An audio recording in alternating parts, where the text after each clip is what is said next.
প্রিয় দেশবাসী, বাংলাদেশ একটি বিশেষ সময় অতিক্রম করছে।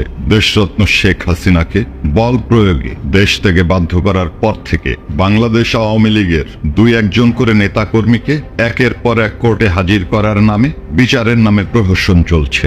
আপনারা দেখেছেন পুলিশ বাহিনীকে টপকে কিভাবে আমাদের প্রিয় নেতৃবৃন্দকে অবজ্ঞা ভরে টিম ছোড়া হচ্ছে, বিভিন্নভাবে বাংলাদেশ আওয়ামী লীগের নেতাকর্মীদেরকে হেনস্থা করা হচ্ছে। আসলে নেতাকর্মীদেরকে নয়, বাংলাদেশ আওয়ামী লীগকে একটি ঘৃণ্য সংগঠন হিসাবে তারা বাংলার বুকে উপস্থাপন করার অপচেষ্টা চালাচ্ছে। এই অপচেষ্টা কোনো অবস্থাতেই আমরা সার্থক হতে দিতে পারি না।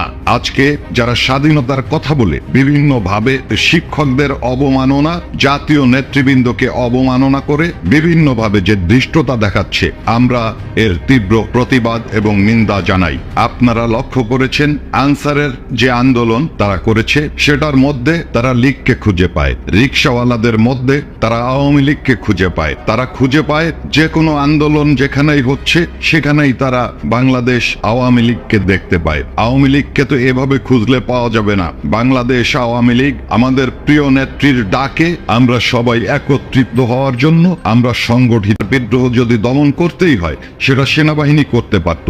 এর জন্য সাধারণ ছাত্রছাত্রীর ব্যানারে যে সন্ত্রাসীদেরকে সামনে আনা হচ্ছে, এর ফল শুভ হবে না, শুভ হতে পারে না। 5 তারিখের পর থেকে বাংলাদেশ আওয়ামী লীগের নেতাকর্মীদেরকে একের পর এক হত্যা করে চলেছে। গাজী গ্রুপের 117 জনকে গতকালও তারা পুড়িয়ে মেরেছে। এই অবস্থা চলতে পারে না, এই অবস্থা আমরা চলতে দেব না। বাংলাদেশের মুক্তিযোদ্ধা যারা জীবিত আছেন, দেশের এই ক্রান্তি লগ্নে আপনাদেরকে সমাজ সংস্কারে এগিয়ে আসতে হবে, তা না হলে দেশটা জাহান্নামে চলে যাবে। আপনারা মুক্তিযোদ্ধা জনতা একতাবদ্ধ হয়ে দেশ জাতিকে আজকে এই ষড়যন্ত্রকারীর হাত থেকে বাঁচানোর জন্য তীব্র আন্দোলন গড়ে তুলবেন। দেশবাসীকে ঐক্যবদ্ধ হওয়ার জন্য অনুরোধ জানাচ্ছি। জয় বাংলা, জয় বঙ্গবন্ধু।